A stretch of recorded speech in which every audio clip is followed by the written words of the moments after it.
so my artist name is Erb N Dub, or my real name's Pete. I've been making drum and bass since 2007. Lucky enough to sort of travelled all over North America, and I've played all over Europe. So I'm just going to play this track. It should all play. If it stops for any reason, it's just because I didn't make it on this computer. I make it on another Mac, but this is like my sort of workhorse Mac. But I'm going to play it, and then you can then we can deconstruct it. Danger, danger, danger, danger, danger, danger, danger, danger, danger, danger, danger, danger, danger, danger, danger, danger.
It's missing the master limiter, so it sounds quite clean, which is a good thing. But let me see if I can put the master limiter on, which will tie it all together. Maybe it won't. Maybe it's just going to keep glitching every time I try and do this. 4, 3. See if this plays.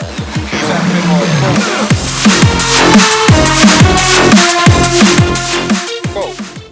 Right. It's also recording some video at the same time, so I think my computer's having a bit of trouble playing it. So yeah, so that's more of a dance floor sort of style track. I'm going to play you one more track quickly, and then we can deconstruct it. This would be the more neurofunk stuff, which is a bit more crazy and a bit more in depth. So it's a track called Crocodile, if I can find it quickly. I'm just going to skip through it.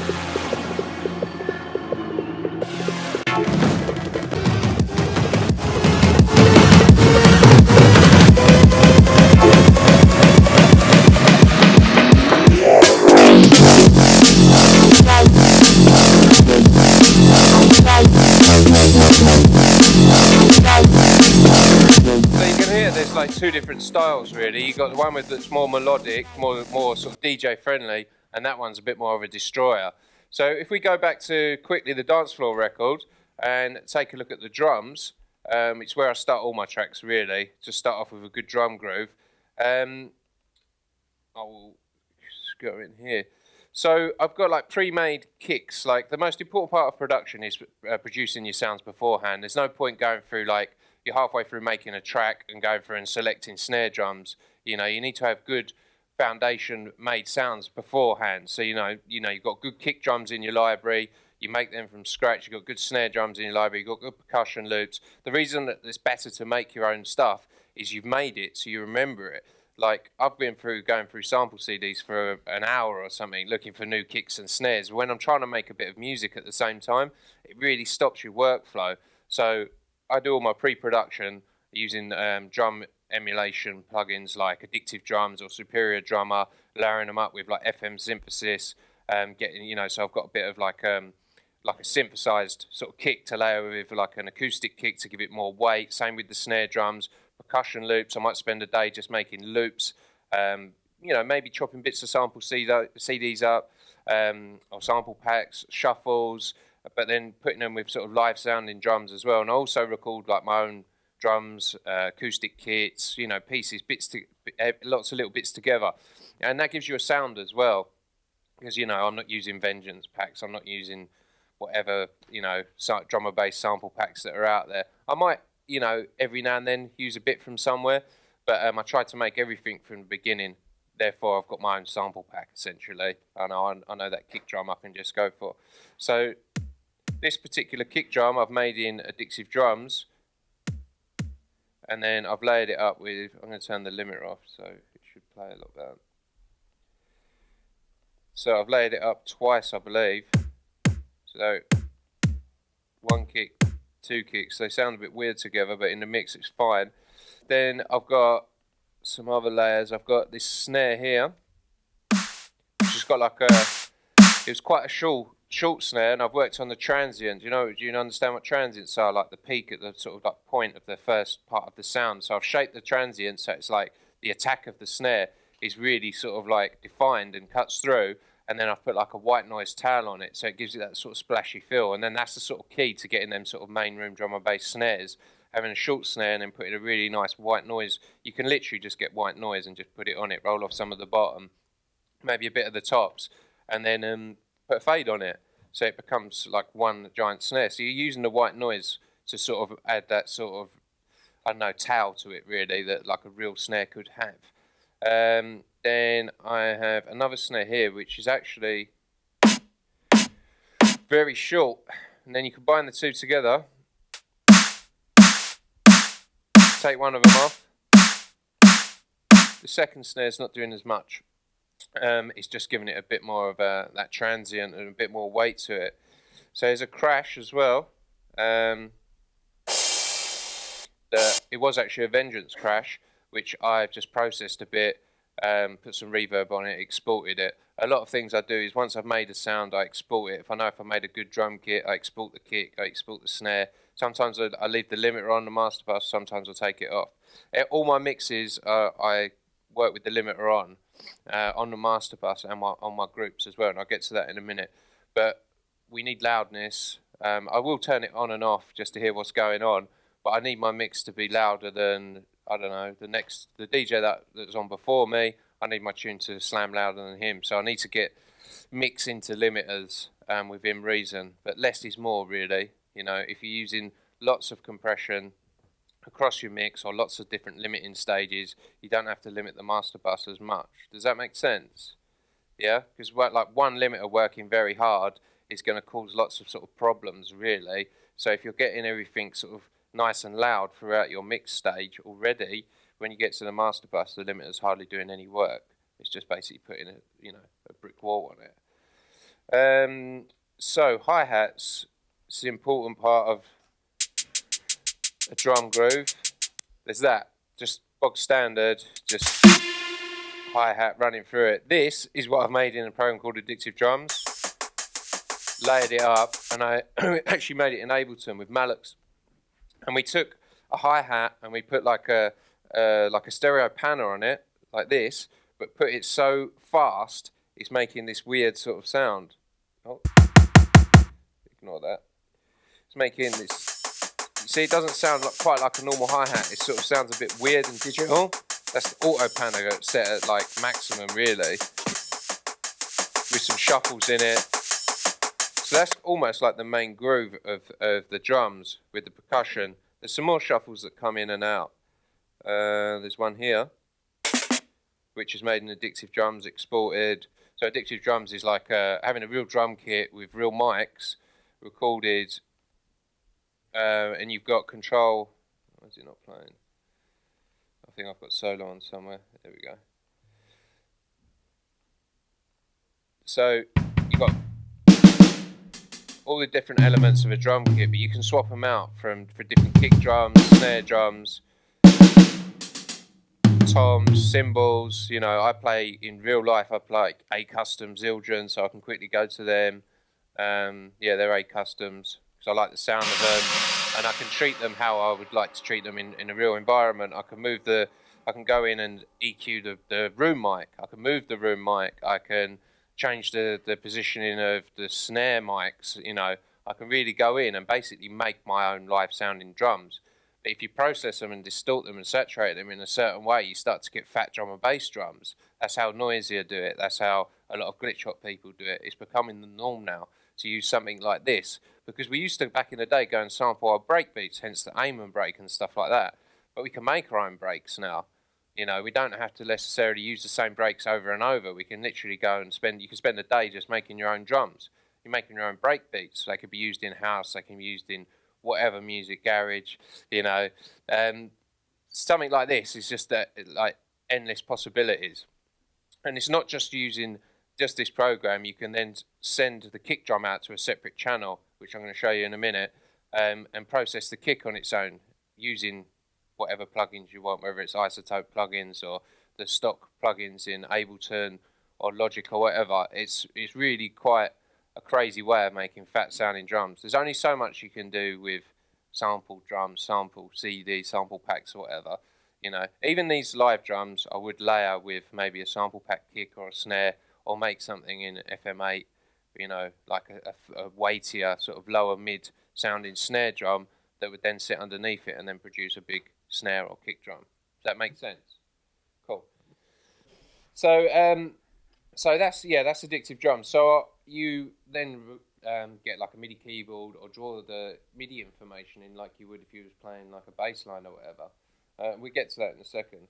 So I'll just skip through the drums. So I've grouped everything. Do you know what I mean by grouping? So you'd have like a fader for, say, all your percussion. So because we run out of time if I keep going on, that's the percussion as a whole. So they're all on one fader now. And then I can treat them with like compression, which you'll see here, which is like a waves compressor. It's quite a strange bit setting, really. It was actually, this compressor was designed for guitars originally, I believe. Normally you'd have like we wouldn't have the attack all the way down, but it's all about what sounds good, you know. There's lots of theory you can learn from making music, but really it's about experimenting and mixing, using your ears, as well as keeping, you know, the foundation or the fundamentals of what you know, how settings should be. You know, every mix will be different. So that's all the percussion on a group. I normally put, say, my kicks and snares on groups as well. So that's my kick drum. Then I have my snare drum somewhere.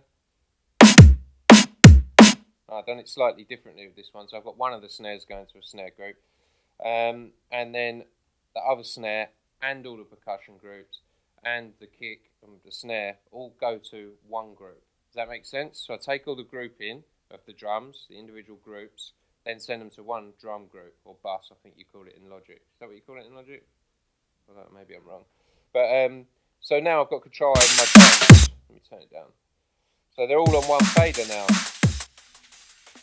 There's a bit of parallel compression going on, which is where I've taken a copy of the drums, sent it to another compressor, and compressed the hell out of it. So you can see that that's just like, do you know what I mean, where I'm sending it to a compressor. It's not actually compressing the main group. So then that would give it an extra bit of weight, a bit of more sort of excitement in the top end as well, using a compressor which is basically limiting it or just squashing the hell out of it. So go back to the drum group. On the overall drum group I have like an EQ, and I'm using this in mid-side mode, and I'm using it down here. If you can see the mouse, this basically I've turned to mono. Do you understand about mid and side EQing? It's basically I can boost the stereo, doing that sort of curve. I can cut the stereo information here, but I can also work on the mono or mid information, which is very good when you're doing mixes in mono, but I won't get into that at the moment. So I've got an EQ on it. Basically, lower frequencies are better in mono, so I've just made sure my drums, the bottom end of it is going to be in mono, because I still have stereo information in my snare drums and some in my kick as well, but it's higher up the frequency spectrum. Having like a completely dead mono bass drum overall doesn't do anything to your mix, really. It can sort of just make it sound like one-dimensional. Having a kick drum that's the lower information, you know, around below 100 hertz especially, is in mono, is ideal. But the higher information, sometimes I like to spread it. You know, I like a kick drum that sounds a bit like, you know, it's coming out of both speakers, not just dead in the middle. But I need the lower information to come out of the dead in the middle, because it's just the nature of how we mix music, and it all comes from back when we was pressing vinyl, cutting vinyl. You know, if the lower frequency information wasn't in mono, it caused the needle to jump out of the record, just the way it is, and it kind of sounds better having sort of like a stereo spread. if everything was just spread out wide, it just sort of starts to, you know, fall apart and mix down. So that's the drums with a stereo. I've used this EQ here, which is by Native Instruments, which is a copy of a Manley EQ. And again, I've switched it into like mid and side mode, and I've just used it to spread some of the top information. I like vintage EQs, emulations, because they add character and tone and saturation to whatever you're using them on, rather than just a transparent EQ. Yeah, this has got a sound to it. That's why when you go to a mastering studio, they use certain type of EQs and stuff like that, because they have a sound. Like a Manley EQ is different to a whatever other EQ. Yep, that makes sense? Yep, and this is an emulation of it, and I like the sound it gives to the sort of tops. It makes it sound a bit sort of rugged. I've used a bit of no, I haven't. That's the wrong one. I used a bit of saturation, which sounds mad, because each individual drum's been processed. I haven't even gone into that, but we're just going straight to the grouping here, because this is quite important, because it'll lead on to sort of mixing down as well. So this has got a bit of tube on it. Well, it's got quite a lot of tube on it from this free plugin, which is by Camel Audio, which they don't make it anymore. I'm sure you can download it somewhere. I think Apple bought it for whatever reason. It's got another bit of compression on it as well. It's like a bit of group saturation, a bit of group compression. It's almost like when you run something a bit red on a mixing desk, you know, ties everything together, like especially old school mixing desks, you know, or tape, that sort of thing. So it pulls everything together and makes it sound as one. And it also adds additional loudness, which is very important. Not as in volume, just as in tone. It sort of adds extra harmonics. And then I put a limiter, which sounds mad, putting a limiter on your drums and squashing them all flat. Yeah, it is a bit mad, really. However, it makes the drums sound a lot louder. You know, without the limiter, I could look at the metering, and I'd be like, okay, so they're the same volume, as in on the meter, but as soon as I put the limiter on, it brings the bottom up and squashes it all, which makes it sound louder to the ears. And it kind of is. It adds more weight in certain areas and stuff like that. So this limiter is by Fab Filter. It's a Pro L. I love this limiter. It's great. You can use it for on your master bus, but I use it on groups. So it's got lots of presets here as well. So I've just used this drum and bass one. It says limited breaks. And you just drive the drum signal into it. Drive the drum signal into it until you see the red lights coming on. That means it's limiting, really. I've set it to slightly different to how it's normally set up. I've set it to K12 meter end, because that's the metering I use, so I'm used to it. And it looks more like this normally, I think, normal. And it shows you what it's squashing down, but I don't need to see that. It's too much for me, you know. I get a bit confused. So I just use it as it is, drive it in a bit hard, and I set the setting of my limiter to -4. Right, this is sort of invaluable knowledge from whatever music you're making. If you want to get loud mix downs, try and follow this. Use limiting on your drum group, use limiting on your bass group, use limiting on your vocal group, or just hard compression, use limiting on your effects. And you start to set the output of the limiter at, say, -4, -5. The reason being is when you get to the master volume fader, it's around 0, yeah? Have you ever done a mix or been making a tune? You look at the master and it's like going way into the red, and you're like, man, I've been mixing this and with it in the red, or you got to pull everything down, and it starts to become like a bit hard to get your mix back to how it should be. So you're not just redlining everything before it gets to the master. So you've got a limiter stopping the drums from going over into the red. You've got a limiter on your bass, stopping it from going over into the red. Obviously, your faders from your synths and everything else going to the limiter, you have to keep quite quiet. But it's a digital format. We're working in a digital domain. So it's not like there's much noise to worry about. I don't think there really is any noise in digital, you know, systems, unless you've got like analog plugins and stuff that have got noise on them inside, like the computer, like Waves do some. You have to turn some of the hum and hiss off, you know. They put them on because they're trying to replicate the original sound.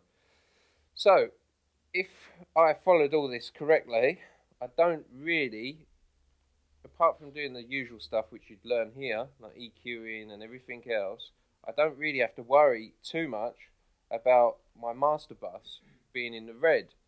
And lots of limiters working on groups, doing subtle limiting, means when you get to the master bus, you have to use a small amount of limiting, which then makes your mix down sound a lot better and a lot louder.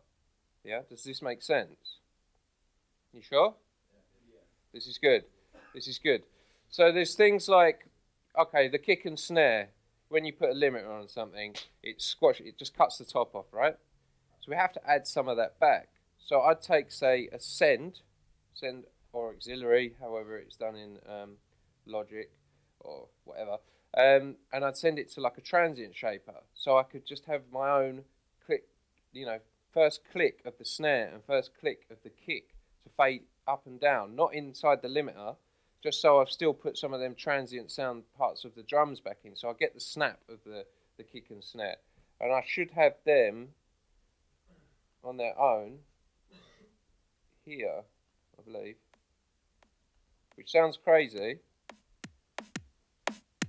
but I've just got the transient, and I use like this old Sonox plugin, and with a certain setting, which then allows me to have just that little click, yeah, which I can turn up and down to match the drums.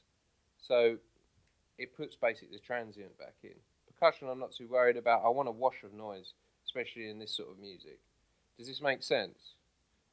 So yeah, so that's the drums. Any other questions about the drums? Do you like the drums? Yeah. Sound cool, wicked. So let's look at the synths. So I made... Has anyone been using Serum? I bet you all say yeah. Yeah. So Serum, here's a bass patch. Let's have a look at it. Let's first of all see what's on the channel. Oh, Trash. You ever seen Trash? So it's an Isotope plugin. It's a 3 or 4 band distortion, really. Normally it loads like this, but it's not in multi-band mode. But I like it in multi-band, so I can distort the lower frequencies separately, the mids, the tops, and so on. So that's that. That's added to this sound. If I turn it off, then we can just check this sound on its own. So here's Serum. It's a patch which I made using a custom wavetable. You know about custom wavetables? So you can import your own basic wavetables into Serum and then make your own synth sounds out of it, really. So I think it's 2 custom wavetables. I'm not too sure. And then I think this one I drew. Maybe.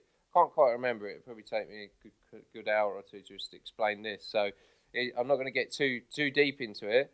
But let me solo it. And we can hear this sound. This is just an additional sound, right? It's soloed.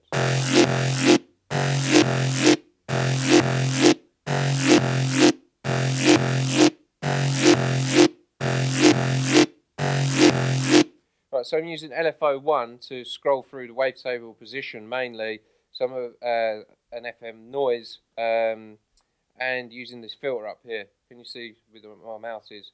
And that's creating the movement. When I'm making basses, I don't want them to be just sort of one consistent tone. I want lots of movement in it to add excitement, and I'm using like the LFO or sometimes envelopes. I use envelopes a lot more in Massive or FM8 to create a lot of the movement. So the bass is moving around, and in Serum, which is a great part of it, it's got more effects than say something like Massive has.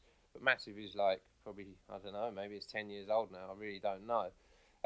So this is like they've taken Massive and put it on steroids or something. Really, it's a great synth. But even this LFO1, it should be assigned, yeah, to the distortion.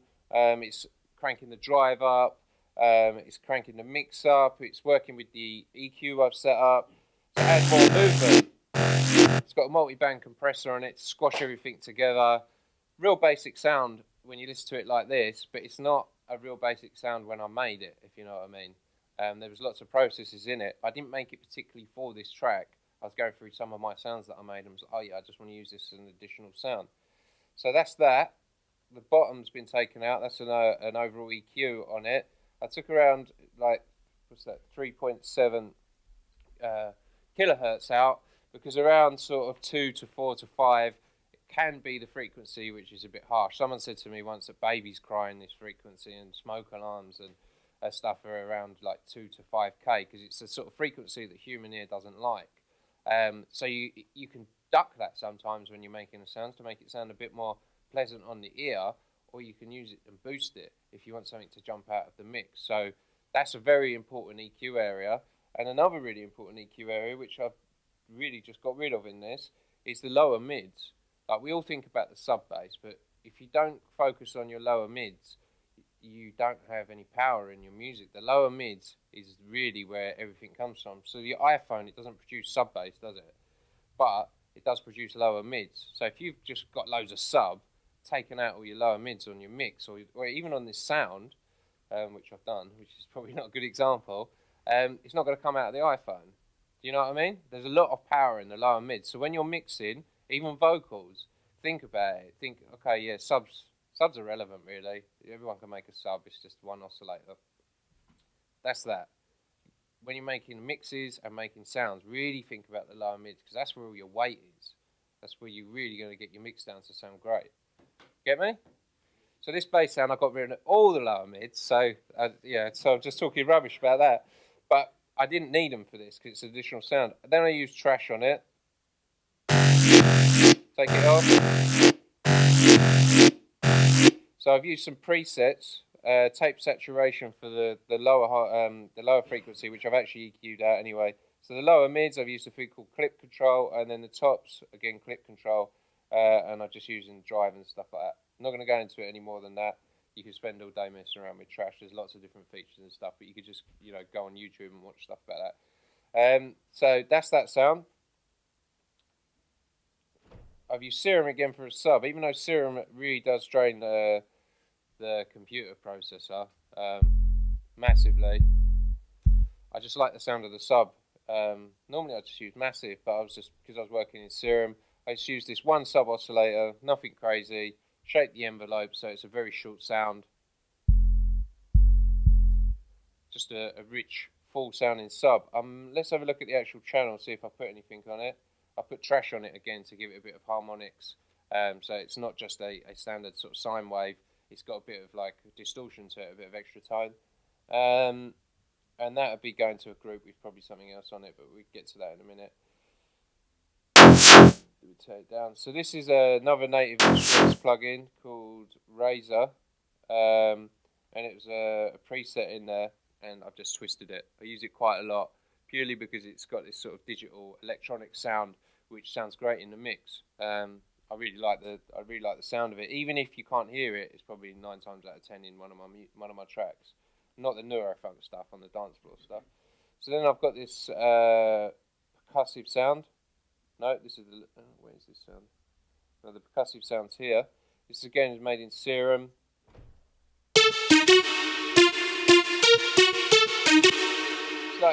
It's more about the oscillator and the wavetable than anything, than the synth design. And I put trash on it again. I put an EQ to take out the lower information, stereo information. Camel Crusher again to give it a bit of like saturation, bit of overall EQ. And then what I did do, which is quite good, is not quite good to know about, is I've sent it to a reverb, and on that reverb I put a compressor in sidechain mode. Any idea why I'd do that? Yeah, that's right. It's something you can use on everything, really.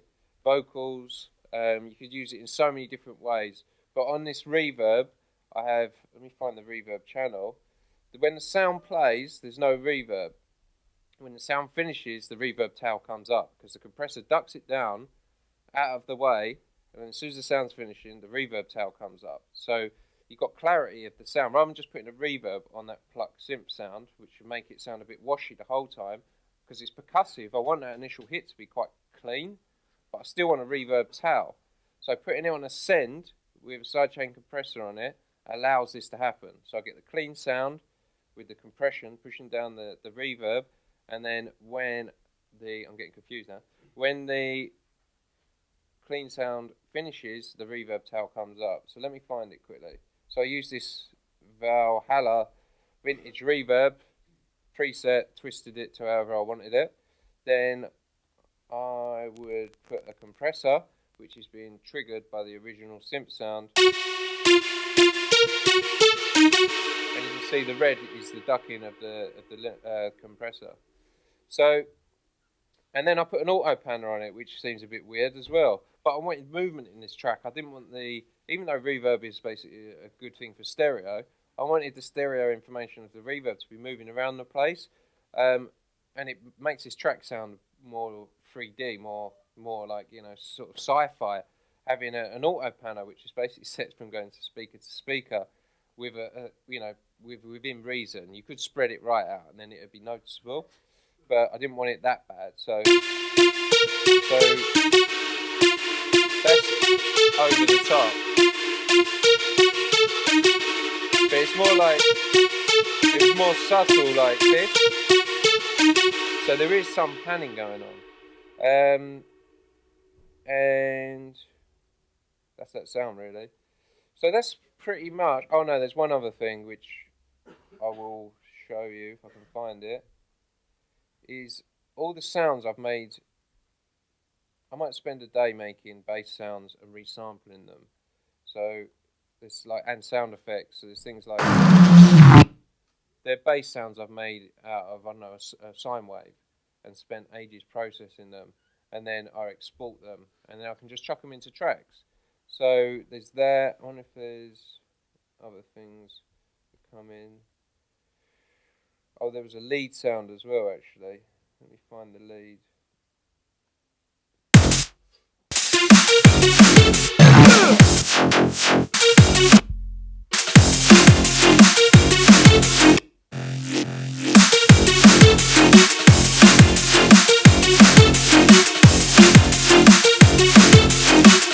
Oh, it's this sound.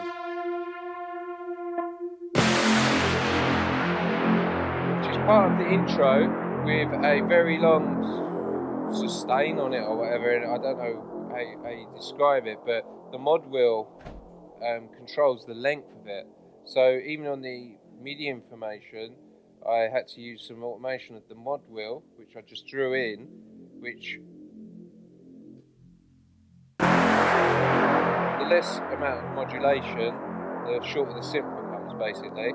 Which was cool, because it sounds like quite a fat sound. It almost sounds like a chord, but it's not. It's this razor patch. And I used it later on in the track. I wrote a real simple lead line.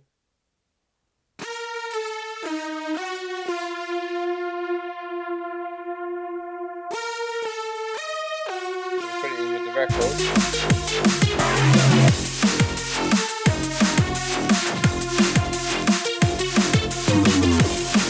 Oh yeah, and then without the limiter, I could hear that bass sound came in somewhere there. There's an additional bass that came in. You are electric.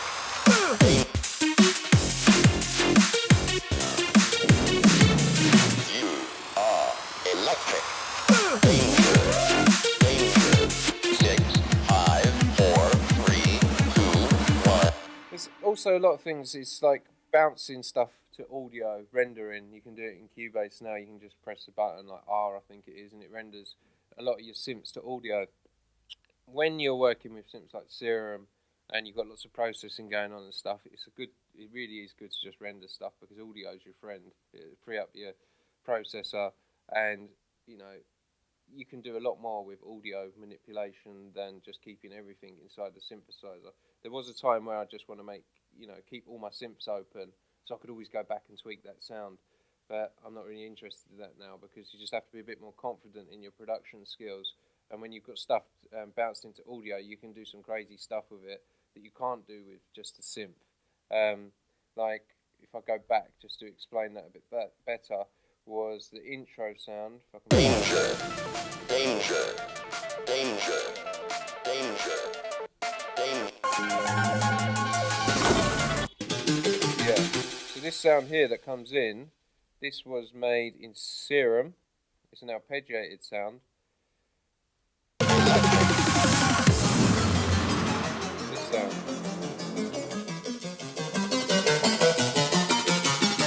But I bounced it to audio, and then I actually just did like an audio pitch bend on it, but using the time stretch tool as well, so it didn't go out of time, so it starts to sound like it's falling apart.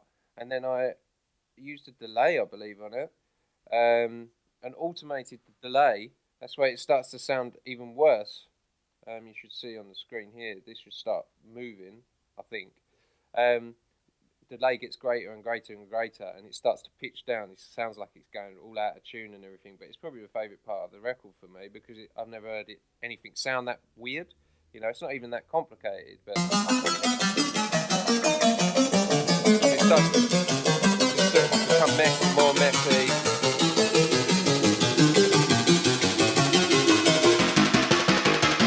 Drops down an octave. Yeah, and then it goes into another sound, and then let's see what it goes into actually. 7, 6, 5, 4, 3, 2, 1. There's even like a little vocal sample in there that goes like "ugh" or something. I was recording a mix CD helping one of my friends. 3, 2, 1, you win. It must be in this one. And that it sounds like James Brown. It's a drum and bass guy. He was just recording this mix, and I was like, you know what, I like that. He didn't even keep that take. He just went before he started the record. So I quickly bounced it out, forgot about it. 3 or 4 months later, I was like going through all my little, things that I've kept, and I was like, that sounds excellent. So I put it in this and just used it like, for incidental stuff. 3, 2, 1, He doesn't know it's in there, but it sounds wicked. Some things like that you have to really try and remember. Like if you hear something, try and put it to one side. Basically, is what I'm saying. Sound effects as well. Actually, let me just finish on synths. Let me just go back to it. So back to the grouping. So my sub's on its own group, yeah, because I want control. I want my volume control of a sub on its own. Then I have all my synths on one group, I believe. Yeah. So let's have a quick look. Let me just skip it a bit. So it takes.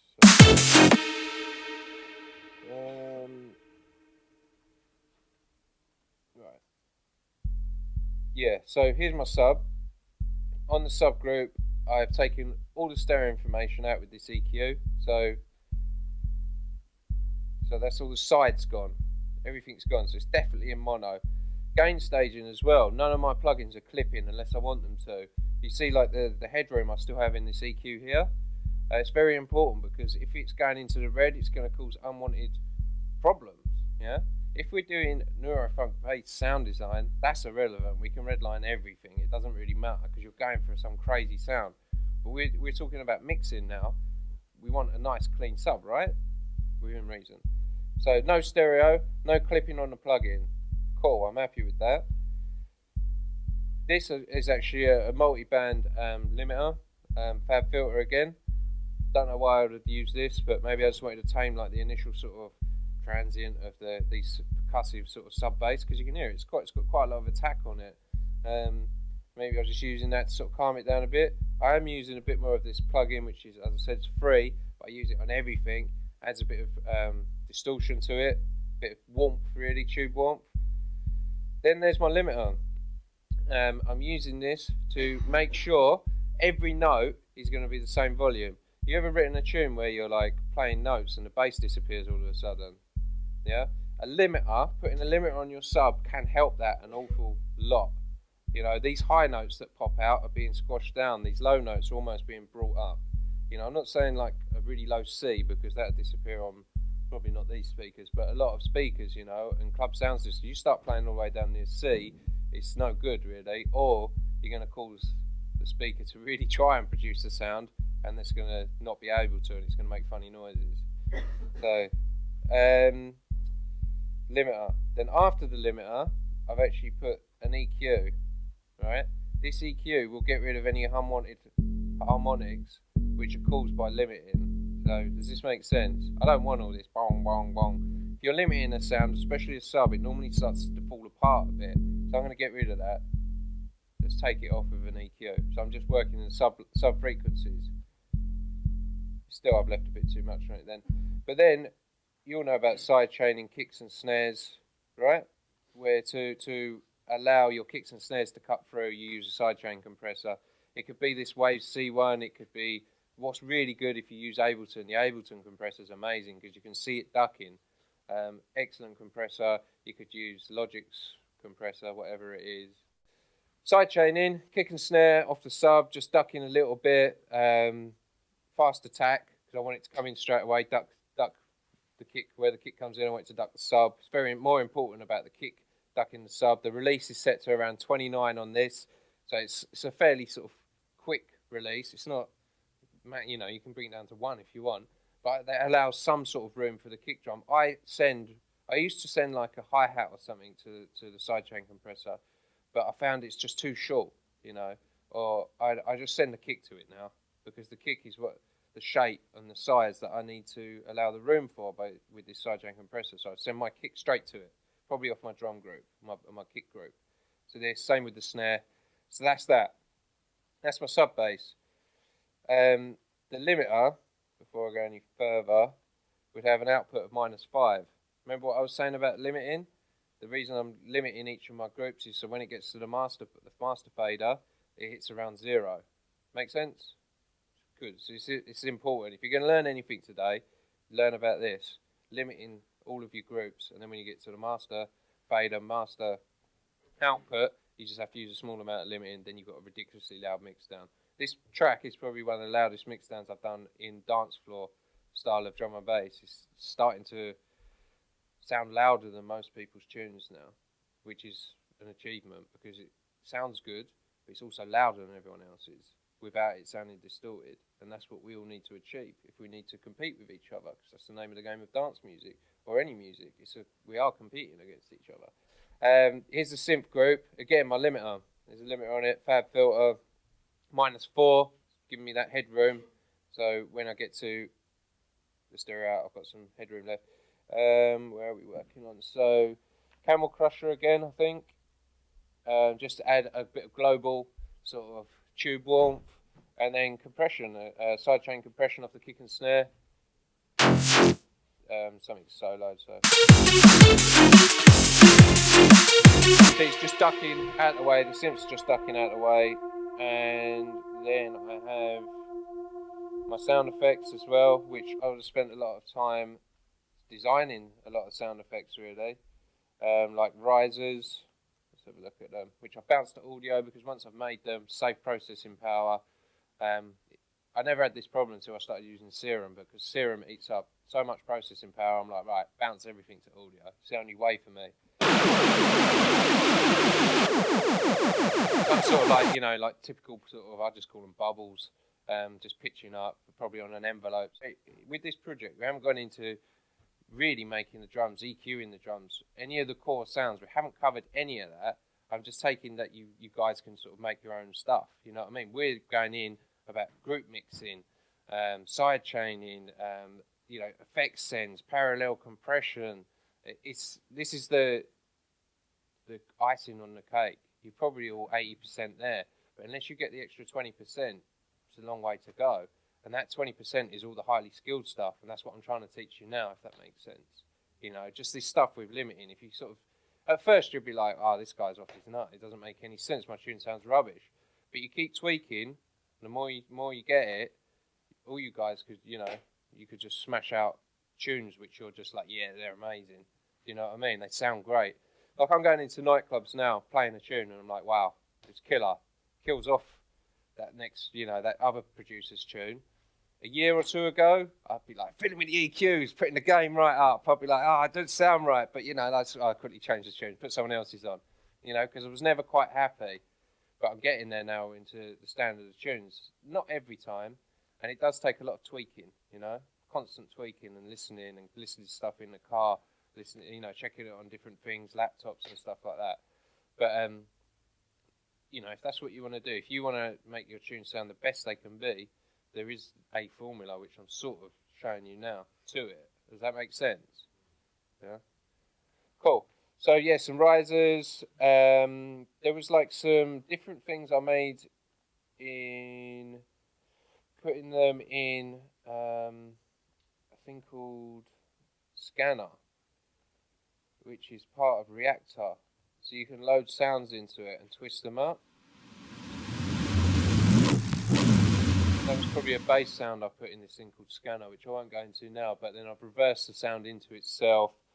There's more sound effects. As I said, with the Speak and Spell, which is the old Texas instrument, which I chopped up lots of vocals from, I sampled some of it. I also went online and found some circuit bend versions of it.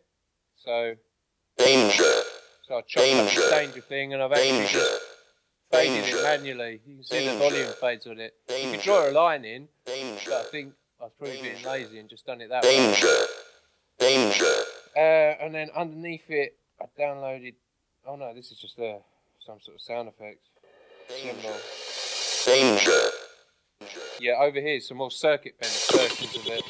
These ones here.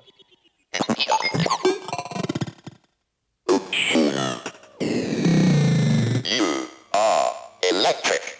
You know, I might have pitched some of that working in audio. Like in Cubase, you can highlight this sound. You can transpose stuff. You've got like an envelope here, so you can keep it the time correction on, so it will all stay in time, but you can pitch it all over the place and stuff like that. It's an old tool in Cubase. You've also got like, if I dissolve this part, if you don't use Cubase, don't worry about what I'm doing, but just think about what I'm saying. So you could transpose things up just like you would with a MIDI keyboard if it was in a sampler. So I've just put it up a whole octave. I don't like the sound of this, but just giving you an example of how quick you can work in audio. Yeah, put it back to 0.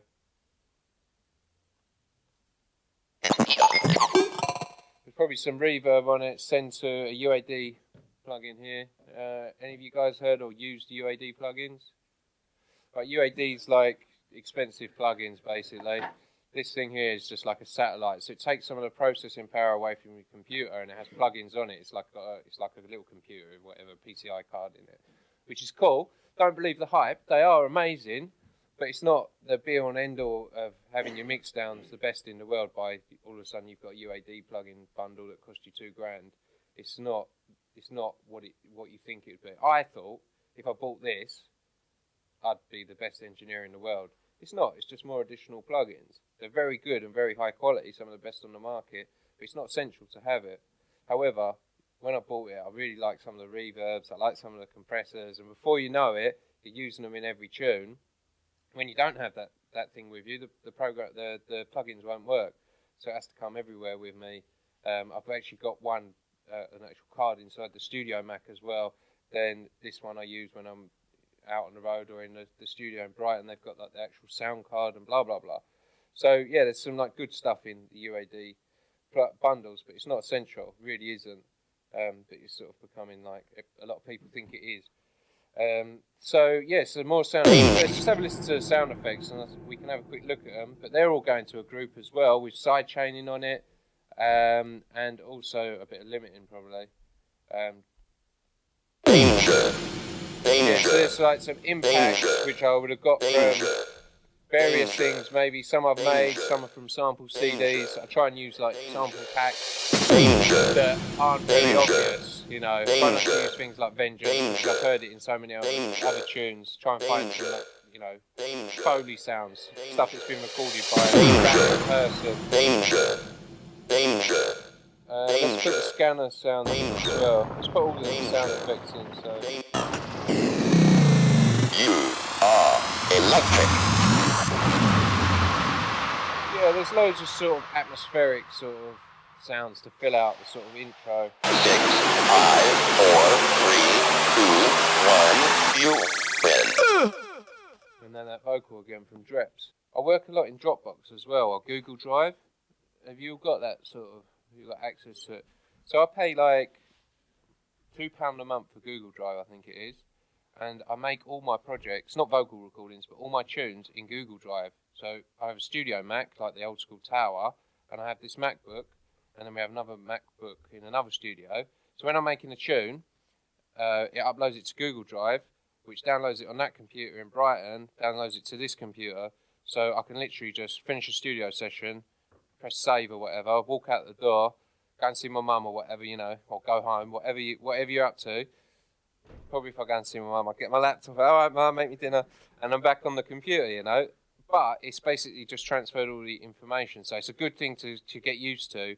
Is storing all your stuff online now, because also if this computer, you know, touch wood, it doesn't breaks or gets stolen on the way home, they can have it. Do you know what I mean? Well, as long as you know, if they're a bit smaller than me, I'll put up a fight. But if you know, apart from that, they can have it.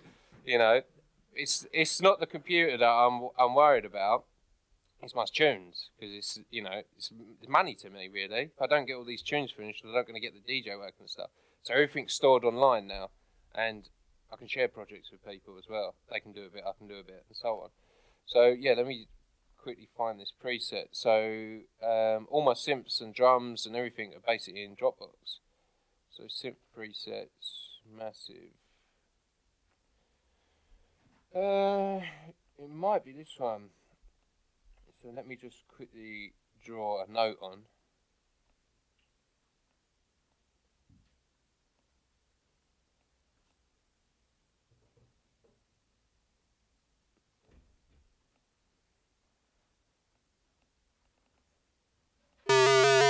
Yeah.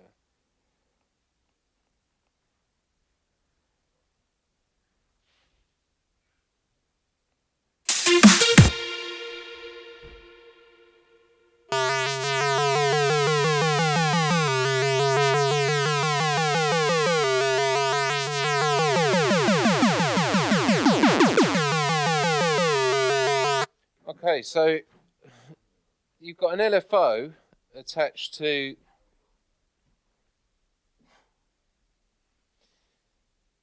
two oscillators by the looks of it, and they pitch up 2 octaves. And this envelope is what's drawing on the actual rising part of it. So if I was to take this down, it should just stay at a consistent wobble, if you want to call it that.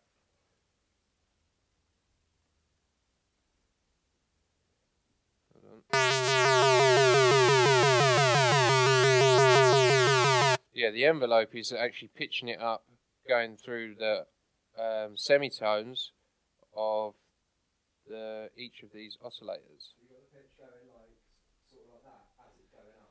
Well, the wobbling sort of part of it is actually coming from this LFO5 here, and the amp I can increase as well. So it's pitching up using this envelope, which is assigned here and here, and then the LFO5 is assigned to move the pitch as well.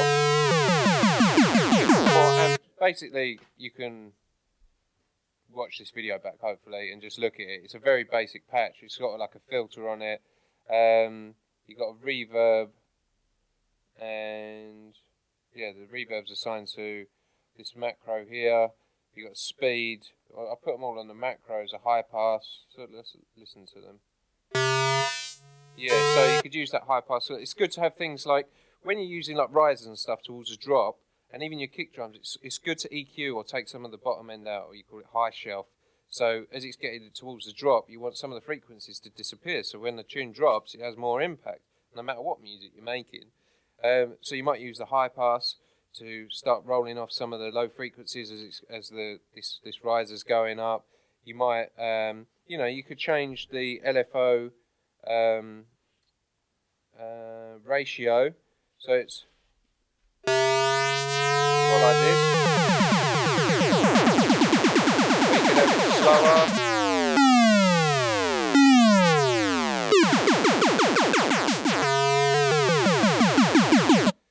Add some reverb to it, automate it.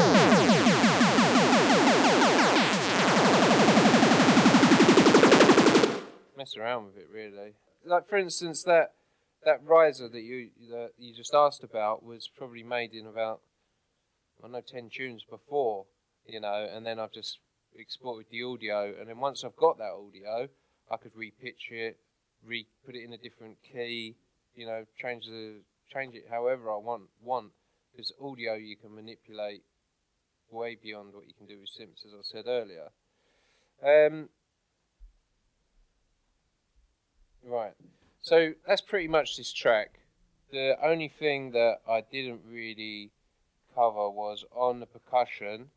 I have like the compressor. I've had a bit more in my percussion group. Sorry, I have the compressor. I have like the saturation plugin. I've got like a vintage EQ here, which is adding a bit more of sort of tonal characters. But I do also use side chaining off the kick and the snare on the percussion because I want my kick and snare to be on their own, because that's the bit, not so much in things like jungle, you want them to sort of be all overlapping and, you know, a bit more crazy. But in this more clinical sounding drum and bass, I want my kick to duck the percussion out of the way. So you just hear a kick drum, even if it's for like, you can't even hear it. But I just want that kick to be nice and clean on its own, the transient to poke through, same with the snare. So on these compressors, that's actually, on the percussion group, it's ducking every time the kick and the snare here. Make sense? Cool. So here's Addictive drums. Remember what I was saying about earlier? If I turn it up, get your kick drum. So this is like Addictive drums. I'll open it up blank. You'll see it up there. Different drums. So I've got kicks, snares. If I want to go through and edit the snare drum, let me click on snare. I've got like a compressor, I've got an EQ. This is how it opens up. I'd probably want to shape the drums using envelope shaping. Maybe use a bit of pitching on the snare, which will sound mad at first. This one. To give it a transient, which sounds... So I'm making that snare poke out. I might want to put a bit of distortion on it. Bit of noise. And tape saturation, whatever really. Mess around with the EQ. Get my snare drum sounding how I want it to sound. Same with my kick drum. Let's go in and compress it more. Maybe I've done it the wrong way. There we go. You can shape it, pitch it, cut the bottom end off. This program's pretty vast, right? And it's something that, if you want to get into making your own drums, it's something that's hours of fun. I've really shortened the kick drum there with the envelope shaper. I've taken all the bottom end off, that's why. I might want to do it the other way around and get rid of the top end on it. But the bonus of this is I then have my overheads. Has anyone recorded a real drum kit? Yeah, okay. Right, so you have different mics. You have a mic on the snare, a couple of mics on the snare, mic on the kick, maybe two mics sometimes, and you have overheads, which are the stereo mics, which give you the stereo spread of a drum kit. You also have a room mic normally, so you record the sound of the room, and then you mix them all together. They sound rubbish on their own, even in recording of just a snare drum. When you solo it, it sounds rubbish on its own, but when you mix them all together, it can give it that huge sort of drum sound that, you know, that they've used for years really now, you know, from like, I don't know if you say like Phil Collins, that sort of big, massive tom sound that he had. It was a room sound really. They recorded it in a certain type of room. But with this plugin, you have all the same sort of capabilities, possibilities. You can have any drum kit you want really within reason, and any cymbals, any toms, anything like that. But you can also go in and process the room sound. With the room sound, I want to compress the hell out of it so it starts to sound all thick. I want to distort it. I want to mess it right up, because I'm going to turn that in, fade it up, balance it all up, and it's going to make the drum sound thick. As I say, if you soloed the snare mic on its own, it sounds pretty weak. It just sounds like, you know, if we recorded it on, say, this recorder here with a microphone, that's all we had. Snare drums don't sound very good. It's when you mix in the other room elements and the overhead elements, it starts to all gel together. It sounds more like when you listen to a drum kit in real life. You need to hear the room and everything else, yeah? You don't just solo a snare and listen to it without any room sound. That doesn't exist. But when you're recording it, it does. Does that make sense? Cool. Right, so this is the drum kit. I've made it. I've made my drum kit. I'm happy with it. I'm not, but, you know, we're just saying that now. So there it is. It's all done. And I'm going to set it up. So each of these drums then comes out on its own fader in Cubase. Right, so I've not only processed it already inside this drum emulation plugin, Addictive Drums 2, I'm then going to send the kick out on its own fader in Cubase, the snare out on its own fader in Cubase, so I can then process it more. Probably with the same plugins that I've been showing you already and some more. So let me remove this. We don't want that anymore, because I have some drums I made on the train. Well, kind of. I sort of messed around with on the train. So here's your MIDI, hi-hat, bass drum. This bass drum, the velocity gives you different sounds to the bass drum. Oh, let me just highlight that. So you've got not only, can you hear the sound different? So if you was playing on a MIDI keyboard, if you're pressing it more gentle, it's like when I play a drum kit, I'm hitting the kick drum more gentle, I'm going to get a different sound. So when you're making jungle, drum and bass, breaks, it's excellent, because you can just move the velocity down a bit for a sort of slightly different sounding kick. Or if you want a bigger sounding snare, you push the velocity up. Or if you want ghost notes, like boom, dat, dat, boom, dat, the dat, dat, you have to fade them down a bit, or change them a bit, so it becomes more human, right? And it starts to sound like a drum break. So I've made these drum break, or this drum break. I seem to have messed up something. I can't remember what I've done. Oh no, I've taken all the processing off. So kick drum, snare, hi-hat, that's all that's running really.